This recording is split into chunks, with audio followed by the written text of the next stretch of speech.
May we respectfully request that all the employees of the Office of the Vice President sit together so that we can easily confer with each other, because the other employees are quite few seats away from us. So we want to sit together so that we can confer easily with each other. Please. Thank you. I think we might as well agree to disagree with one another here bago po tayo magpatuloy. Di po ba? Yes, I agree, Congressman Ako. So, we follow our rules. The Honorable Marcoleta is a member of this Congress, so he knows the rules and he is obligated to follow the rules. Otherwise, he'll be declared out of order and be taken out of this room. So, for all of us, members of Congress, let's follow the House rules. That's why they are there, for orderly proceedings. Thank you, Mr. Chair. Thank you, Congressman Ako. We will now proceed to the next item in our agenda. Wala na po tayong... Mr. Chair, respectfully, may I say something? Yes, Honorable. Mr. Chair. Yes. Honorable Vice Mr. Chair? President, before I recognize you, would you like to take your oath? Yeah. I will Mr. only Chair. recognize you if you will take your oath. Okay. Okay. Let's do this. Please administer the oath of the Honorable Vice President. Your Honor, please raise your right hand. Do you swear to tell the truth, the whole truth, and nothing but the truth in this inquiry, so help you God? Yes. Yeah, oath has been administered, Your Honors. Thank you. I will recognize you now, Okay. Honorable Vice President. Yes. Mr. Chair, the position of Undersecretary and Assistant Secretaries and other appointed positions are positions of trust and confidence by the appointing authority. The resignation letters of the USEX and the ASEX of DepEd were accepted by the appointing authority. And who is that? Mr. Chair? The President of the Republic of the Philippines. Yes. It is not the Secretary of the Department of Education.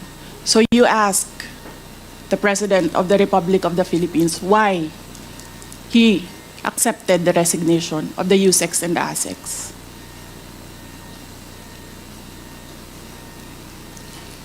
What is the point, Honorable Vice President? Ang sinasabi ko sa inyo, bakit nyo kine-question ang due process? Tanungin nyo ang appointing authority, bakit niya tinanggap ang resignation letter?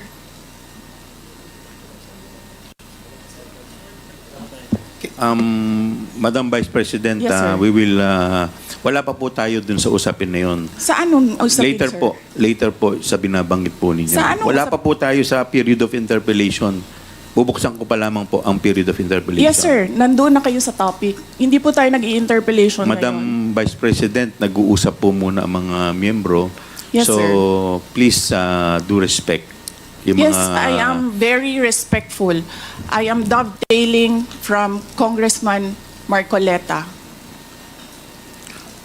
The appointing authority is the President of the Republic of the Philippines. Why are you questioning due process in a discussion of resignation of USEX and ASEX? Wala pa pong nagtatanong about that, Madam Vice President.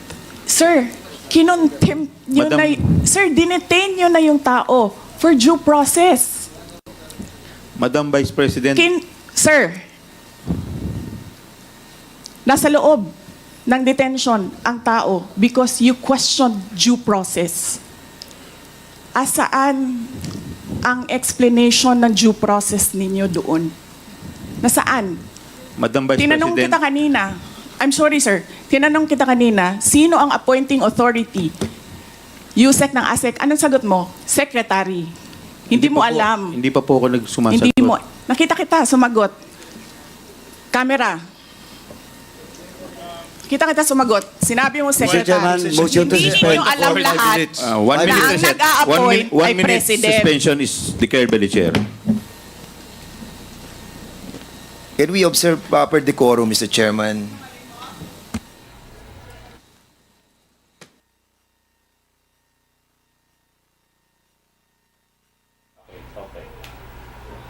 Another minute suspension there called by Congressman Joel Chua. Finally, Vice President Sara Duterte took her oath after she was refused to be recognized by the chairman of the committee, saying that he will only allow her to speak if she takes her oath. And with that, the Vice President stood and took her oath, and she was able to freely speak. But here's where we're at this point. The Vice President, in her words, says that she's dovetailing from the statements of Congressman Marcoleta about due process, but they're not there yet.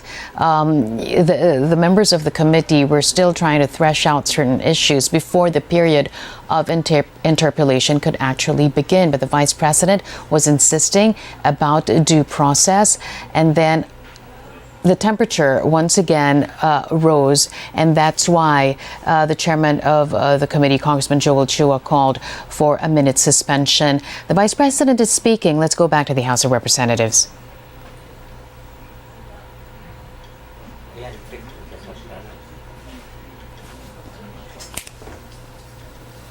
Yes, sir.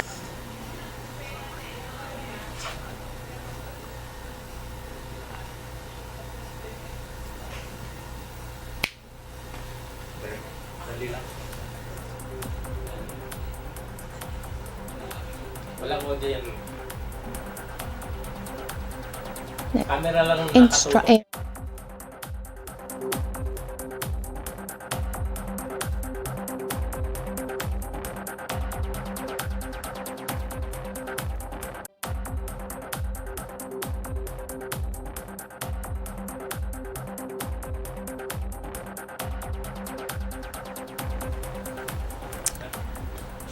All right, we're still in the middle of that 1 minute suspension called by Congressman Joel Chua. The Vice President spoke very briefly. I do apologize for that. We weren't able to bring you the audio.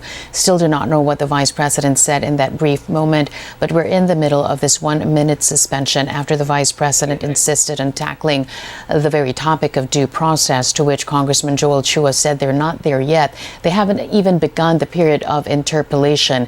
The Vice President once again saying that she was just dovetailing from the statements of Congressman Rodante Marcoleta.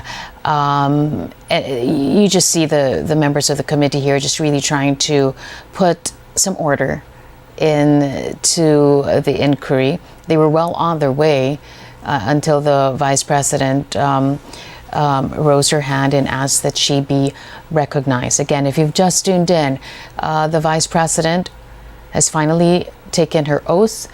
She's now there seated. She is going to, I guess, present her statements. Members of the committee will now be free to ask her, and she's now going to be free to tell the truth and nothing but the truth, as she said as she took her oath. Again, I think we hear the Vice President speaking. Control, can you give me some guidance here? Mr. Go ahead. Yes, Madam Vice Yes. President. You need to reconsider that extension of your detention. It was illegal in the first place.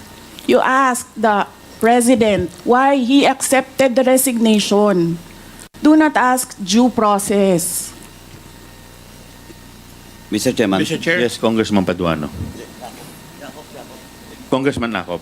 Mr. Chair, Madam Vice President, if you have any question insofar as the actions of this committee are concerned, I think the proper remedy is for you to go to the court.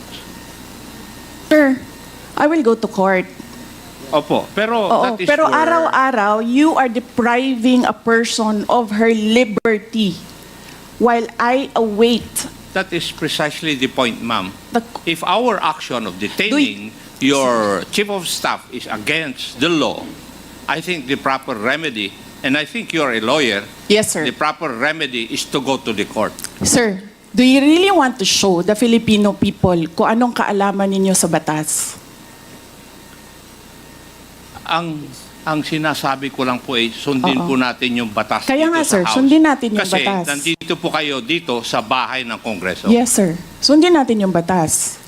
Why will you penalize, punish Yusek Lopez for an act of the President Madam Vice President, that is the decision of the committee as a whole. Sana po respetuhin po ninyo.